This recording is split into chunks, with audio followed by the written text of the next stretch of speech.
I know when I was doing book publicity, I was totally insistent that every author be media trained for every single book.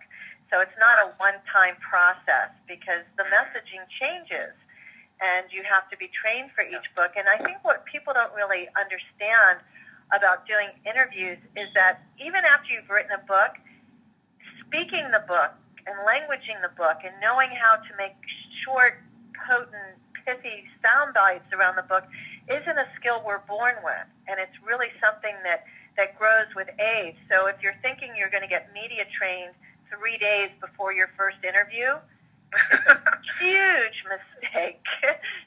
Mistake. Yeah, so you really want to start thinking about that now. And, most of the people on this call already know how important it is to build a platform. But can you talk a little bit about how media fits into that? Yes, absolutely. I know, Arielle, you talk quite a bit about how it's really not your book idea that sells the book to the publisher. It's how well you've built your platform. It's really important. And, a lot of people on the call know this already. You need to demonstrate when you pitch your book idea, whether you're pitching it to a publisher or to the media, they all want to see that you're a very influential person in your field. They want to see legitimacy and credibility. And before you ever get a book deal, they want to know that you have the loyal support of a large community of fans, people who are hungry for everything you produce, whether it's a book or a DVD system or whatever you're going to create next. They just want proof that, there's a group of people out there that really want what you have. And the media is the same exact way.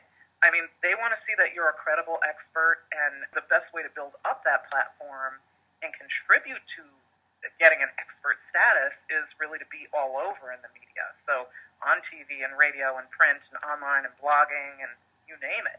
All of those things establish your reputation as being a respected leader in your field. So when you do get media interested in talking with you, or your publicist, if you're working with a publicist, gets you booked on a show, you better shine. Media appearances are a major way to build that platform, and you not only can't do a poor job, you can't even be mediocre. You have to stand out and dazzle. Well, after that, step 2 is you want to look at your media outreach plan. So creating the media outreach plan. And I actually just wrote a blog about this. People can find that on my website. It's commscopilot.com, COMMS copilot.com. This is a really important step because you can work all day on what you want to say and how to say it, but if you're targeting the wrong media outlets, you'll just be frustrated. I mean, what I'd like everybody on the call to understand is that you should be really judicious and smart about what TV and radio programs or print and online media that you target, because getting on media just for media's sake really doesn't do a lot to move the needle on your sales. And getting on a TV or radio show is the means to the prize. It's not the prize itself. Because if the audience for that show are not the people who want and need your book or your service or your product, you're just wasting your time. So in this step, you want to carefully define your target audience. Just think about who wants what you have. And then identify what media they consume. What are they reading? What are they watching? What are they listening to? That's the sweet spot. And that's the media that you or your publicist should be focusing on in your media outreach plan. It's really important that you approach media as part of an overall strategy. You don't want a scattershot approach where you're just sort of shooting it out there and seeing what sticks. Although I would say that the caveat to that is if you're just starting out and you want to get some nice-looking media clips on your website of you performing on television or radio, then in that case it's worth getting in wherever they'll have you. But I would say at least 90% of your time should be chasing after media that appeals to the direct audience you're selling to. Yeah, and the thing that I always tell people to do is have a media wish list and then become a student of that wish list. So if you're saying, you want to be on, like right now, if I could be on any show in the world, it would be Ellen DeGeneres. That's where I would want to be. So I watch the Ellen show, and I pay attention, and I start looking to see, where am I a fit? And then I call my publicist and say, Ellen did this kind of show today. Maybe we should pitch her this way or that way. So you want to be really proactive and not just, sitting around wishing and hoping, but actually become a student of the media.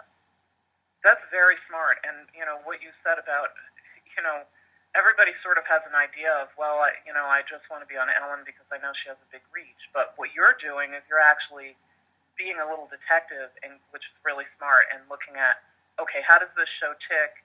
Who's she appealing to? How can I appeal to her? What kind of stories does she like? And that's exactly what you should be doing.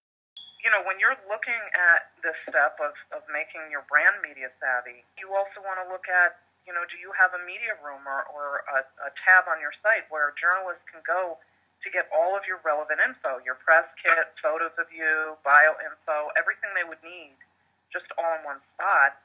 And if you have some prior media appearances under your belt, you want to make sure those are prominent on your website, along with the logos and the call letters of the station and the program's name. All of those things are lending to your credibility, and it establishes you firmly as an expert to the visitors, but also to the media who research you before you're interviewed. So, I would say the last thing I'll say about this and creating a media-savvy brand, it's about how to make your media pitches irresistible, and that ties in with giving media what they want. Now, I'm going to talk about that a little bit later. That's in another one of our steps. But understanding what the media viewers and listeners want. I mean, some ideas that's really the important part of it. It's not really what you want. It's about what the media will want. And you can make yourself more media friendly by doing things like using a human interest angle. People like stories about people. And, explain what a soundbite is and how do you create one?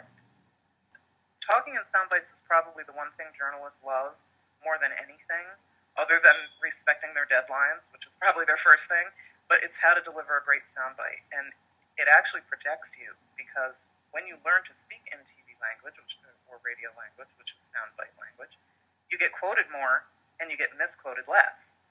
So it also helps you attract clients and joint venture partners. Here's one from Dr. Oz that I really like. He says, when he's explaining how people get illnesses like cancer, he says, your genes load the gun, but your environment pulls the trigger. So, these are short, pithy statements that you instantly understand the meaning. There's a little bit of a storytelling going on there as well, and people tend to remember them. And emotions are usually involved. It usually makes you feel a certain way, or at least makes you go, I wonder what that means. The entire world of advertising and promotions and sales works this way. And the last thing I would say about soundbites, they're great, but you don't want to overuse them, because if every other phrase comes out sounding like a tagline, you're going to be perceived as just too slick and salesy. And if you use a normal conversational manner most of the time, but then you throw in a few sound bites, sprinkle them in, then they become kind of like a movie marquee. They stand out and grab somebody's attention. Yeah, like for my book, Wabi Sabi Love, which is about finding the beauty and perfection in your own imperfections and those of your mate. It's a lot. I always tell a little story, and then I say, really, the essence of Wabi Sabi Love is to move you from being annoyed to enjoyed. Oh, I love that. That's a perfect example. Yeah, that's a perfect example. It's short, and it gets right to the point. That's just what you want to do.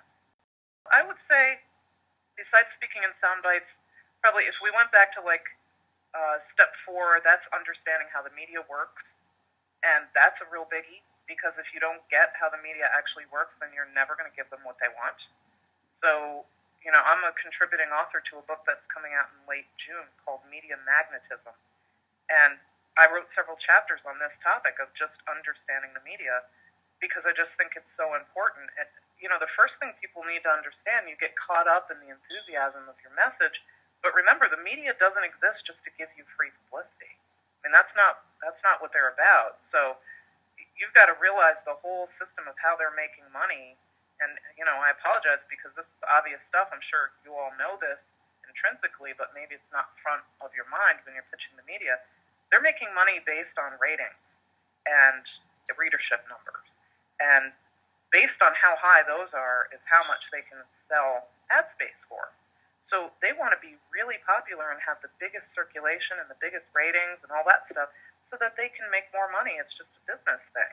So if you give them stories that help them get bigger numbers, then you're good as gold, But if you get too promotional and salesy, they're just going to suggest, a journalist is going to say, well, you need to buy ad space because this is this sounds more like right. You don't want to be an infomercial. You actually want to be a contribution.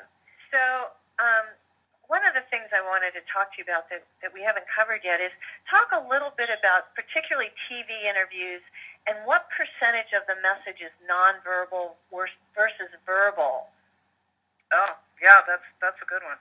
I would say that it's close to 90% is nonverbal.